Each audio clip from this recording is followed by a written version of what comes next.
अस्सलामु अलैकुम वरहमतुल्लाहि वबरकातुहू। मोहतरम भाइयों, बुज़ुर्गों, दोस्तों, इस्लामोफोबिया।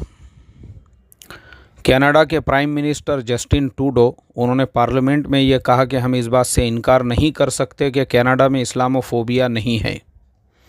सिर्फ कनाडा नहीं बल्कि यूएस में, यूके में, पूरे यूरोपियन मुल्कों के अंदर, इसके अलावा अगर आप देखेंगे तो बहुत सारे ऐसे ममालिक जैसे न्यूज़ीलैंड, ऑस्ट्रेलिया वग़ैरह, उन मुल्कों के अंदर भी हम देख रहे हैं कि मुसलमानों के साथ में जो तासुब बढ़ता जा रहा है और मुसलमानों को जिस तरीक़े से उनकी मजहबी शनाख्त की वजह से निशाना बनाया जा रहा है, ये कोई नई बात नहीं है।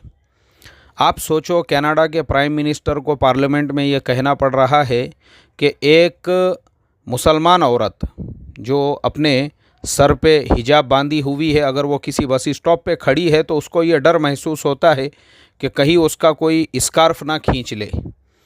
आप सोचो, ऐसे वाक़यात यूरोप के मुल्कों में, अमेरिका में और इसी तरीक़े से कनाडा वग़ैरह के अंदर आए दिन पेश आते हैं। कल 4 लोगों की जान चली गई। इससे पहले एक मस्जिद में वहाँ पे ऐसे ही अटैक किया गया, वहाँ 7 लोग शहीद हो गए थे। उससे पहले न्यूज़ीलैंड के अंदर जो हादसा हमने देखा, वहाँ पे मस्जिद के अंदर फायरिंग की गई और नमाजियों को शहीद कर दिया गया। इस तरीक़े से मस्जिदों पे अटैक्स होना, इस तरीक़े से मुसलमानों को निशाना बनाया जाना, ये दुनिया के अंदर कई मुल्कों में हो रहा है। आज हम इसको टेक्निकल एनालिसिस करेंगे कि जो लोग मुसलमानों को शक की नज़र से देखने वाले हैं, इस्लामोफोबिया पूरी दुनिया में फैला रहे हैं, ये कौन लोग हैं। और मुसलमानों की भी रियलिटी चेक करेंगे कि जिन मुसलमानों के अगेंस्ट में ये सारी चीज़ें हो रही है, वो मुसलमान रियल में कैसे हैं, प्रैक्टिकल में वो मुसलमान कैसे हैं और उन मुसलमानों के मुल्कों का हाल क्या है। तो आज हम ये पूरे केस को टेक्निकल एनालिसिस करेंगे। देखो, मैं इससे पहले कई मरतबा बता चुका हूँ कि ये जो तमाम बातें हैं, इस्लाम के ख़िलाफ़, मुसलमानों के ख़िलाफ़ पूरी दुनिया में एक माहौल क्रिएट करना, इसके पीछे पूरा क्या पूरा दुनिया का यहूदी मीडिया लगा हुआ है। पूरा मीडिया आज यहूदियों के हाथ में है। जितने बड़े बड़े न्यूज़ चैनल्स है वो यहूदियों के हैं। जितने भी सोशल मीडिया नेटवर्क है, जैसे फेसबुक है, इंस्टाग्राम है, यूट्यूब है, गूगल है, ये जितने भी है, ट्विटर वगैरह वगैरह, ये सब कुछ यहूदियों के कंट्रोल में है। और जो मीडिया न्यूज़ चैनल्स है जैसे CNN वगैरह है, ये सब यहूदियों का नेटवर्क है, इसके ऊपर यानी कंट्रोल है। अब पूरी दुनिया के अंदर इन लोगों ने एक ऐसी इमेज बनाई है इस्लाम और मुसलमानों को लेकर। चूँकि ये लोग क्या करते हैं, ये ख़ुद ही अपने दिल से ऐसे ऑर्गेनाइजेशंस बनाते हैं जैसे ISIS। ये ख़ुद एक यहूदी ऑर्गेनाइजेशन था और इस ऑर्गेनाइजेशन के ज़रिए से उन्होंने पूरी दुनिया के अंदर मुसलमानों के ख़िलाफ़ एक माहौल बनाया। बाज़ाब्ता स्टूडियो के अंदर वीडियो की शूटिंग्स की जाती थी, जो आपने बहुत सारे वीडियोस देखे होंगे। काले कपड़े पहने हुए लोग हैं और वो जो है लोगों को इस तरीक़े से कत्ल कर रहे हैं, नऊज़ुबिल्लाह। ये सब बातें जो है मोहतरम दोस्तों, सिर्फ़ और सिर्फ इस्लाम और मुसलमानों को बदनाम करने के लिए इस तरह के वीडियो बना कर उसको सोशल मीडिया पे वायरल करके और उसको पूरी दुनिया में पहुँचा कर सिर्फ मुसलमानों की इमेज ख़राब करने के लिए कि देखो मुसलमान ऐसे होते हैं और ये मुसलमान जो है इस तरह से इस्लामी शरीयत नाफिज करना चाहते हैं। और जहाँ पे उनका कंट्रोल हो गया, जैसे ISIS वालों ने इस्लामिक स्टेट के नाम पे इस तरीक़े से, वो जो अबू बकर अल बगदादी था वो भी ख़ुद उनका ही अबू बकर अल बगदादी था, जो कोई एक्टर था, उसको लाकर उन्होंने इस तरीक़े से जो है पूरी दुनिया में एक तमाशा किया। यहाँ तक के बड़े बड़े जो लीडर्स हैं, जैसे डोनाल्ड ट्रंप, आप सोच सकते हैं, जो इंसान अमेरिका का प्रेसिडेंट यानी जो अमेरिका के प्रेसिडेंट की कुर्सी पे बैठा हुआ है, उसको भी यहूदियों ने ख़रीदा हुआ है। उसको भी, क्योंकि डोनाल्ड ट्रंप तो एक बिजनेसमैन है, उसको लोन उठाने की, पैसे लेने की, और विदाउट पैसों के तो वो डोनाल्ड ट्रंप का कारोबार पूरी दुनिया में फैला हुआ है। और जिन लोगों के कारोबार फैले हुए होते हैं बग़ैर लोन के, तो उनके कामकाज चलते नहीं हैं। और लोन देने वाले कौन हैं? ये जितने भी बड़े बड़े बैंक्स हैं, किसके हैं? ये सब यहूदियों के हैं।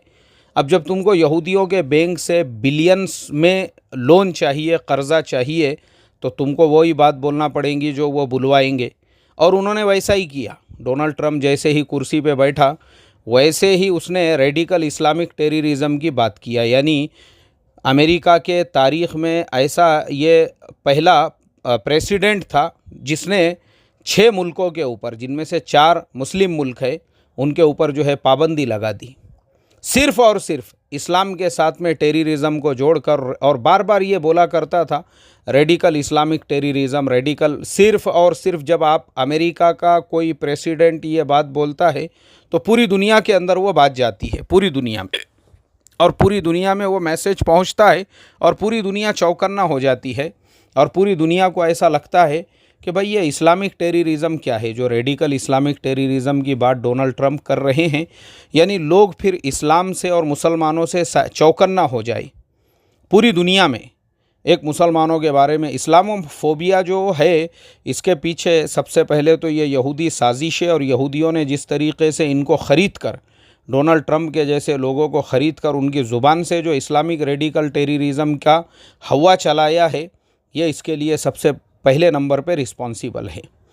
अब रियलिटी अगर हम देखेंगे, चलिए अब हम रियलिटी में ये चेक करते हैं कि यहूदी कितने बड़े टेररिस्ट है, या जो नॉन मुस्लिम्स है वो कितने बड़े टेररिस्ट है, या मुसलमानों का टेररिज्म से कितना ताल्लुक़ है, ये पूरे केस को।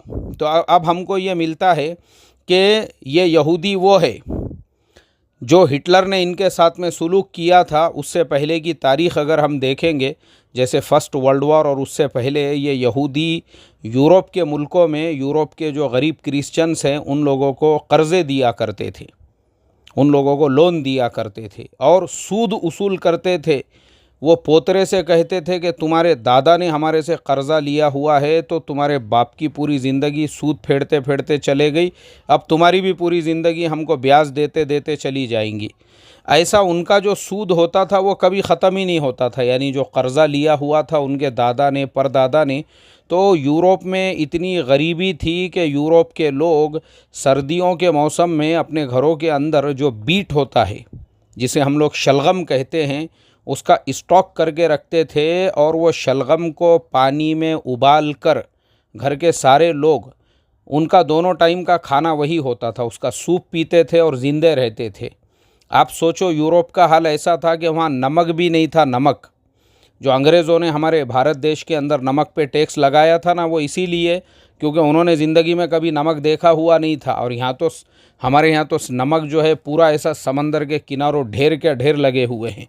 तो नमक जो है इसको बोलते थे वाइट गोल्ड, यानी सफ़ेद सोना।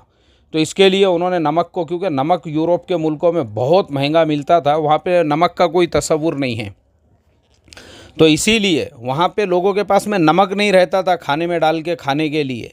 तो सिर्फ पानी में वो बीट और शलगम उबाल के वो यूरोप के जो क्रिश्चियंस है वो खाया करते थे। और कर्ज़ा जो है, जो भी पैदावार हो रही है, वो सूद दिया करते थे यहूदियों को। यही सब चीज़ों से चिढ़कर फिर हिटलर ने वो कदम उठाया और उसने पूरे पोलैंड पे कब्ज़ा किया और पूरे जर्मनी के अंदर जो डिटेंशन सेंटर्स बनाए।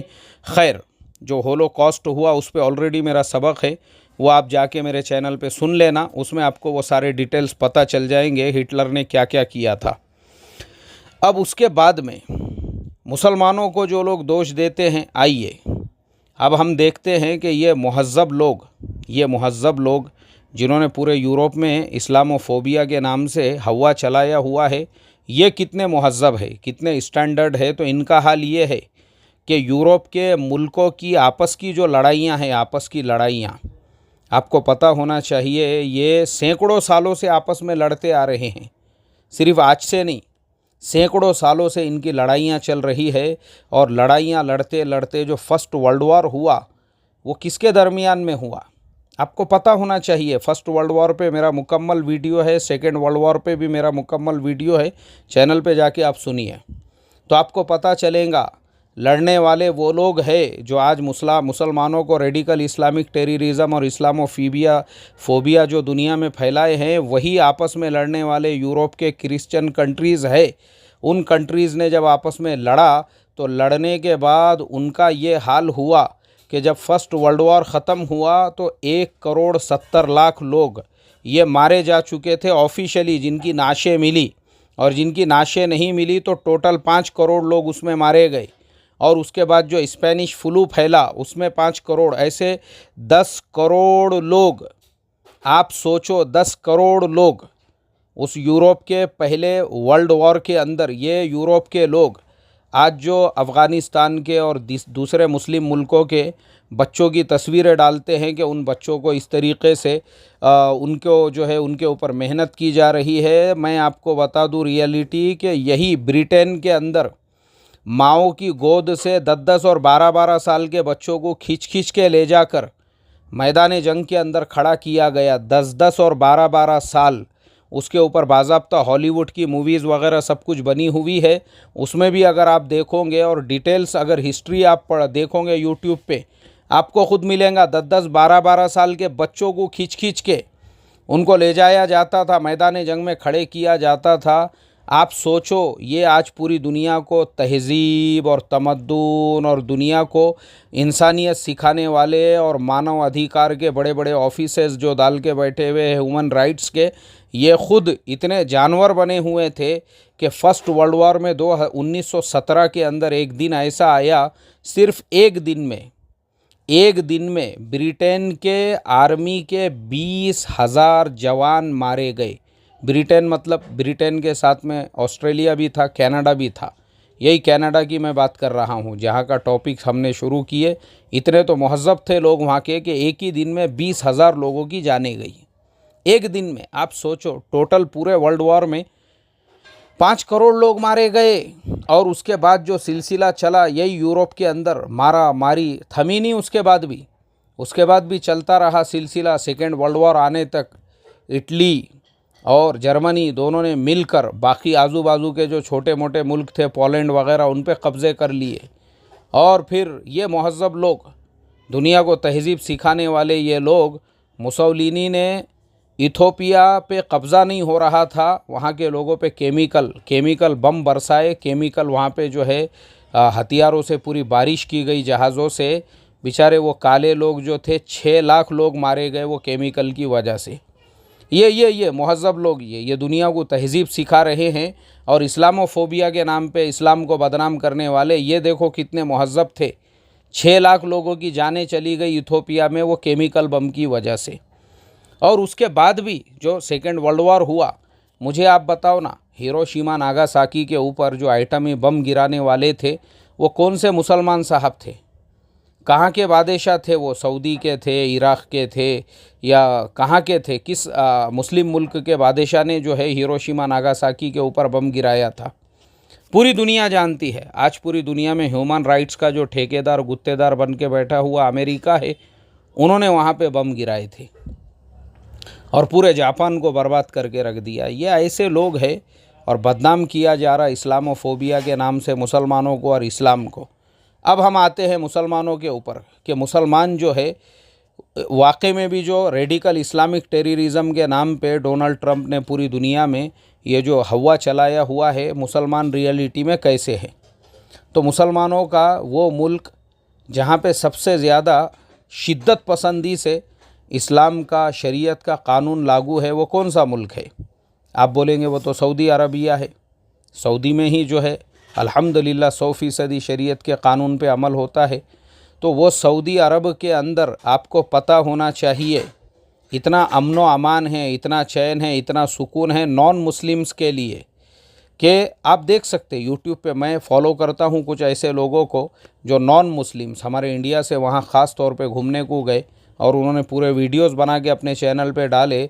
उसके अंदर एक ड्राइवर से, वो वीडियो बनाने वाले की बात हो रही है और वो ड्राइवर से ये कह रहा है, देखो भाई मैं तो हिंदू हूँ, भारत से यहाँ आया हूँ, तो अब मैं मुसलमानों के देश में, तुम्हारे मुसलमानों के मुल्क में हूँ। तो वो ड्राइवर उससे कहने लगा कि भाई यहाँ पे ये बातें मत करो, अगर यहाँ की पुलिस को पता चलेगा कि खाली धर्म की बुनियाद पे, मज़हब की बुनियाद पे भेदभाव की बात हो रही है, तो यहाँ ये इंडिया नहीं है अपना कि आरटीओ ऑफिसर को 20 रुपये दे के और जो है ट्रैफिक वाले को 50 रुपये दे के गाड़ी आगे बढ़ा सकते हैं। यहाँ पे सीधा उठा के ले जाते हैं और जेल में डाल देते हैं। यहाँ पे आप किसी दूसरे के मज़हब के नाम पर उस पर कोई कमेंट भी नहीं कर सकते। ये फ्रीडम है, ये फ्रीडम इस्लाम। मैं बता रहा हूँ आपको, यूएई आज पूरे यूरोप के और अमेरिका के और दुनिया भर के लोग जाके वहाँ, जो ख़ास तौर पे जो बड़े बड़े क्रिकेटर्स है और वहाँ पे फुटबॉलर्स है और वहाँ पे जो बड़े बड़े बिलेनियर मिलेनियर लोग हैं, आज वो दुबई के अंदर, यूएई के अंदर प्रॉपर्टीज़ ख़रीद रहे हैं और वहाँ पे रह रहे हैं। वो अभी आप लोगों ने देखे होंगे, इंडिया के एक एक्टर को जो है दुबई ने 10 साल का वीज़ा दिया, तो लोगों ने लाइन लगा दी है वहाँ पे कि भाई तुमने फलाने एक्टर को 10 साल का वीज़ा दिए तो हम लोगों को भी दो। सब चाहते हैं कि दुबई में जाकर रहे। क्यों रहे दुबई में जाकर? दुबई तो मुसलमानों का और इस्लामी मुल्क है। तो फिर पता चला कि दुबई में इतना अमन है, इतना चैन है, इतना सुकून है कि दुबई के अंदर मज़हब के नाम पर कोई किसी दूसरे पे कोई कमेंट नहीं कर सकता। अगर इस तरीक़े से करेगा वहाँ पे तो सीधा सीधा कानून है सख्त वहाँ पे। और दुबई के अलावा और दुनिया में जो मुस्लिम और इस्लामी मुल्क है, बताते हैं हम आपको पता होना चाहिए, किर्गिज़िस्तान, उज़्बेकिस्तान, आज भारत के स्टूडेंट्स जो एमबीबीएस करना चाहते हैं, मेडिकल की तालीम हासिल करना चाहते हैं, एक ज़माने में उनकी जो चॉइस थी, उनकी जो पसंद थी, वो रशिया थी, वो यूक्रेन थी, वो बेलारूस थी। आज जो इंडियन स्टूडेंट्स है उन्होंने बेलारूस छोड़ दिया, यूक्रेन छोड़ दिया, रशिया छोड़ दिया। हर साल 5000 इंडियन स्टूडेंट्स किर्गिज़िस्तान जा रहे हैं एमबीबीएस करने के लिए। हज़ारों स्टूडेंट्स उज़्बेकिस्तान जा रहे हैं। बाज़ाब्ता हमारे माननीय प्रधानमंत्री जी ने किर्गिज़िस्तान का सफ़र किया और वहाँ की गवर्नमेंट से ऐसे बहुत सारे एग्रीमेंट्स पे उन्होंने साइन किया बाज़ाब्ता। क्यों भाई, क्या है? वो तो पूरा मुसलमानों के मुल्क है। सिर्फ़ इसलिए, और सिर्फ स्टूडेंट्स नहीं बल्कि आप टूरिज़म के लिए भी अगर देखोगे, क्योंकि मैं देखते रहता हूँ यूट्यूब पे जो लोग घूमने फिरने के लिए जाते हैं उनके वीडियोज़, तो जो व्लॉग्स मैं देखता हूँ, अक्सर व्लॉग्स बनाने वाले नॉन मुस्लिम्स जो किर्गिज़िस्तान, उज़्बेकिस्तान, ये सारे मुस्लिम, उनका कहना सिर्फ यही होता है कि इन मुल्कों में जितना अमन है, जितना चैन है, सुकून है, आपको पता है किर्गिज़िस्तान, उज़्बेकिस्तान, ताजिकिस्तान, यहाँ के लोग कैसे हैं? यहाँ के लोग ऐसे हैं, मैं बहुत से लोगों के वीडियोस देखता हूँ, वो घूम रहे हैं गली कूचों में होटल ढूंढते हुए। उनको वहाँ होटल नहीं मिली, एक साहब घर के बाहर निकले, उन्होंने बोले अरे भाई चलो मैं घर पे तुमको खाना खिलाता हूँ। एक अजनबी मुसाफिर को अपने घर में ले जाके, अब जो उनके घर पे दस्तरखान बिछा हुआ है, तो शायद ही मार्केट का कोई ऐसा फ्रूट हो जो दस्तरखान पे ना हो, कोई ऐसा कोल्ड ड्रिंक हो जो दस्तरखान पे ना हो, कोई ऐसा खाना हो जो दस्तरखान पे, यानी वो दस्तरखान इतना बड़ा बिछा हुआ है क्योंकि वहाँ थोड़ा सा ऊंचा टेबल होता है, उसके ऊपर दस्तरखान बिछाया जाता है। इतने खाने वो दस्तरखान पे अकेले के लिए खाने के लिए, वो बंदा जो वीडियो बनाने वाला है वो बोलने लगा, बोले अगर मैं ये सबको खाना शुरू करूँ तो 1 हफ़्ता तो मुझे ये ख़त्म करने में लगेगा। बोले ये इतने खाने एक मुसलमान मुल्क के अंदर, मैं आपको बता रहा हूँ। और इतना अमन, इतना चैन, इतना सुकून उन मुल्कों के अंदर, यहाँ तक कि मैंने वो एक और चैनल है इंग्लिश में है, वो बाल्ड एंड बैंकरप्ट बोल के, मैं वो भी देखता हूँ। उसके अलावा भी और 2-4 इंग्लिश के व्लॉग्स है वो देखते रहता हूँ मैं, उन लोगों के मुस्लिम मुल्कों के बारे में। और सिर्फ मुस्लिम मुल्कों में नहीं बल्कि रशिया में भी जो दागिस्तान है 100% मुस्लिम स्टेट है, वो चेचेनिया है 100% मुस्लिम स्टेट।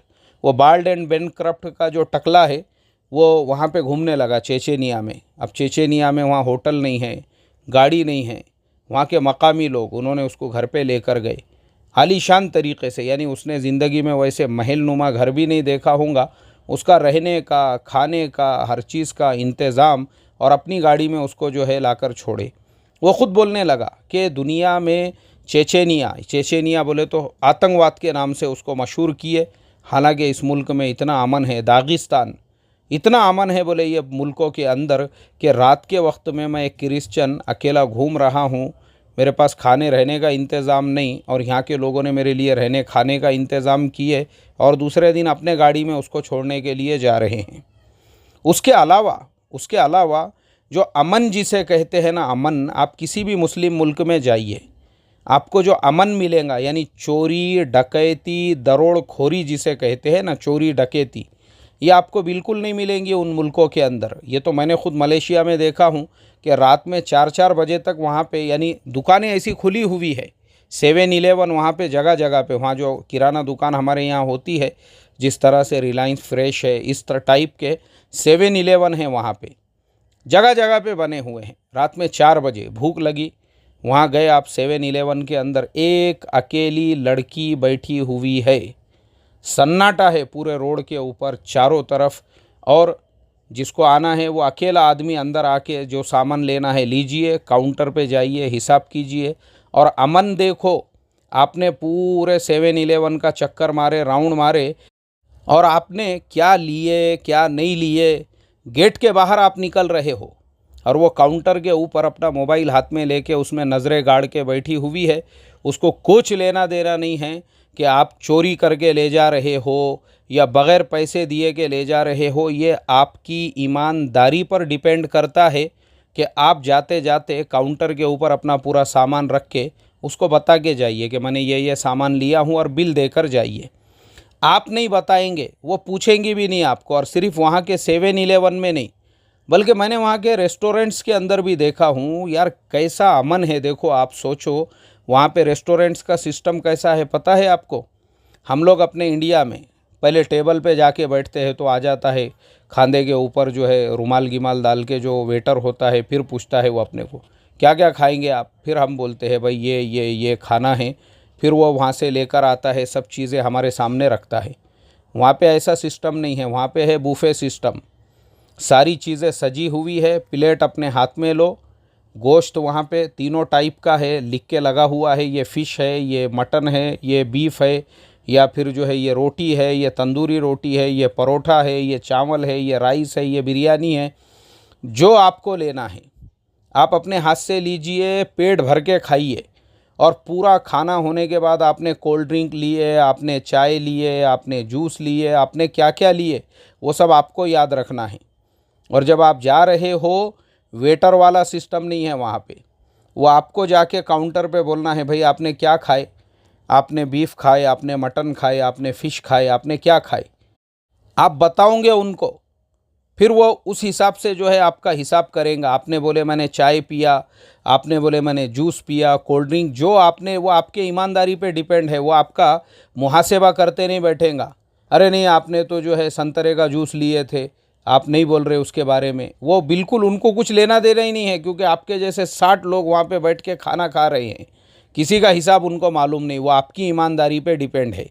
आपने क्या क्या खाया आप बताइए, वो हिसाब जोड़ेंगे और वो आपको बोलेंगे भाई देखो आपके जो है 10 रिंगिट हो गए, आपके 15 रिंगिट हो गए, आपके 20 रिंगिट हो गए, जो भी वहाँ के हिसाब से होंगे वो आपको बताएंगे। ये अमन, इसे कहते हैं अमन, इसे कहते हैं चैन, इसे कहते हैं सुकून। आपको कहीं भिखारी नहीं मिलेगा, आप परेशान हो जाओगे।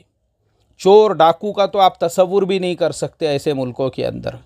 अल्लाह हम तमाम को समझ अता फ़रमाएं कि ये लोग इस्लामोफोबिया के नाम पे, सिर्फ इन्होंने इस्लाम को बदनाम किया, जबकि रियल में फ़र्स्ट और सेकंड वर्ल्ड वॉर में पूरे यूरोप को तहस नहस बर्बाद करने वाले ये लोग, वो जो अल्लाह के नबी की हदीस है कि 70 औरतों को संभालने के लिए एक मर्द रहेगा, वो वक्त यूरोप में गुज़र चुका है। इन्होंने पूरे मर्दों के खाते में कर दिए वहाँ से, ये वक्त गुज़र चुका यूरोप के अंदर।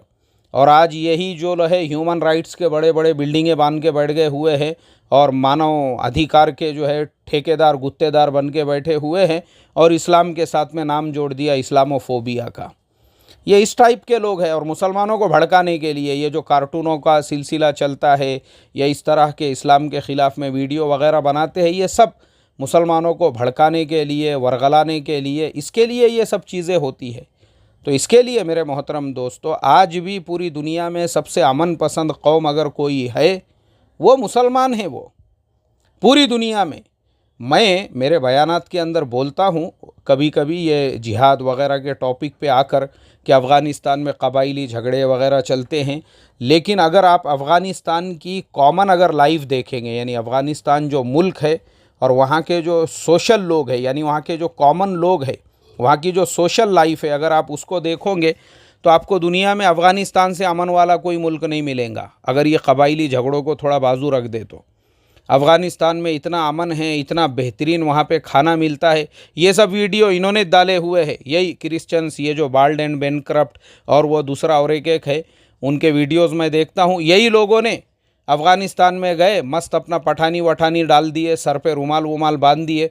अब वो अफ़गानिस्तान के लोग पहले ही गाजर के जैसे लाल रहे थे, अब उनमें और ये टकलों में ये जो क्रिश्चियन, कोई फ़र्क नहीं वहाँ पे। पठानी डालने के बाद कौन पहचान रहा है ये किधर के वो किधर के। और मस्त जो है आराम से पूरे अफ़गानिस्तान में घूम रहे हैं, खा रहे हैं, पी रहे हैं, और वहाँ की लाइफ पे जो है वीडियोस बना रहे हैं।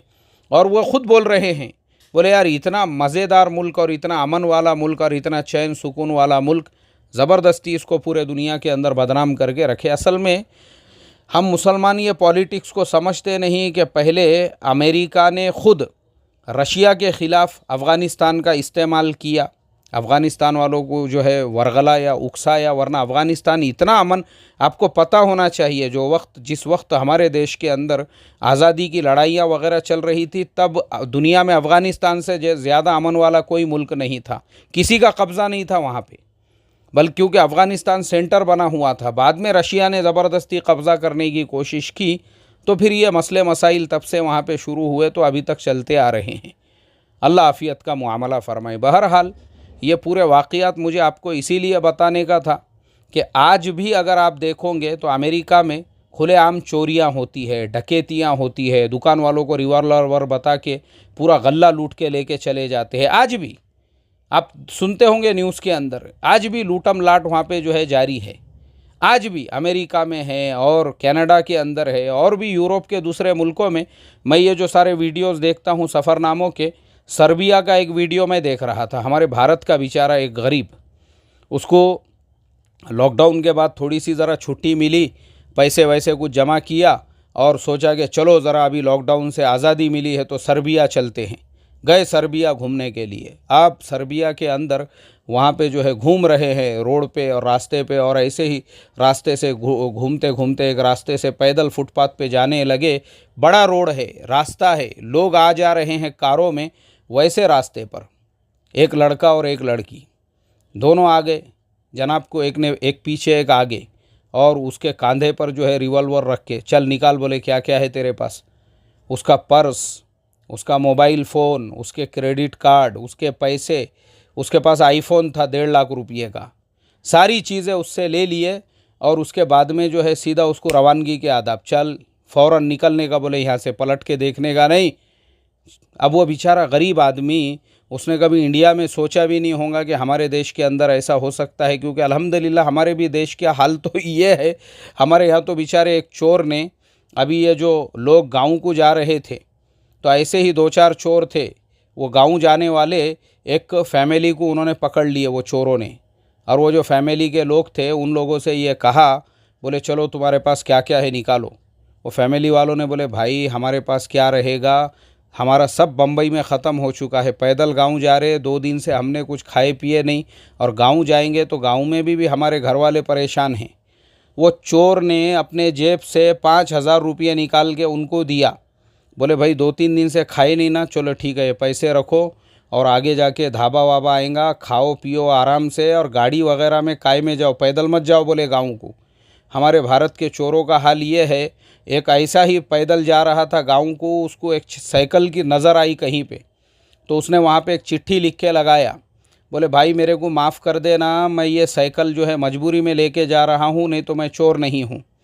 वो बेचारा जो चिट्ठी पढ़ने वाला था, यानी जिसकी साइकिल थी, वो पूरे न्यूज़ चैनलों के ऊपर ये बात आ गई। हमारे यहाँ के चोरों का हाल ये है, एक चोरों ने जो है वो इंजेक्शन जो अभी कोरोना के पेशेंटों को जो दिया जा रहा है ना, रेमडेसिविर, उसने पैसों का बैग समझ के वो रेमडेसिविर का बैग लेके चले गया, और वो ले जाने के दूसरे दिन बाद न्यूज़ में जब खबर आई कि किसी ने इंजेक्शन चुरा लिया, दूसरे दिन वापस ले जाके वहाँ रखा और एक चिट्ठी लिख दिया वहाँ पे, मुझे माफ़ करना, बोले मुझे पता नहीं था कि ये कोरोना के पेशेंटों की दवा है।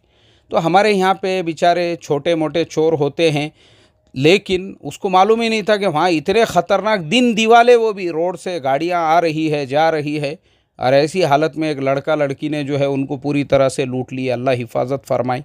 तो कैसा है ये, जितने महज़्ज़ब नज़र आने वाले अमेरिका, यूरोप, कनाडा, ये सब है ना, खाली इनकी सूरतें आपको चमकती हुई नज़र आएगी, अंदर से पूरी खबासत भरी हुई है। दुनिया में सबसे ज़्यादा ख़तरनाक लोग ये है, और सबसे ज़्यादा अमन वाले लोग कल भी मुसलमान थे, आज भी मुसलमान हैं और इंशाअल्लाह क़यामत तक मुसलमान ही रहेंगे। और मुसलमानों की वजह से ही पूरी दुनिया में दोबारा से अमन आएगा इंशाअल्लाह। ये जितने इस्लामोफोबिया की हवाएं चलाने वाले हैं, अल्लाह तबारक व तआला इनको ज़लील करेगा, ख़ार करेगा। अगर हमारे ज़िंदगियों में अल्लाह के नबी सल्लल्लाहु अलैहि वसल्लम वाले अखलाक आ जाएंगे, पूरी दुनिया हमारे आगे झुक जाएंगी। अल्लाह से मैं यही दुआ करता हूँ कि जो हमारे नबी सल्लल्लाहु अलैहि वसल्लम की सुन्नत और दावत की मेहनत, इन दोनों पे अल्लाह हमको अमल करने वाला बनाए। अस्सलामु अलैकुम व रहमतुल्लाहि व बरकातुहू।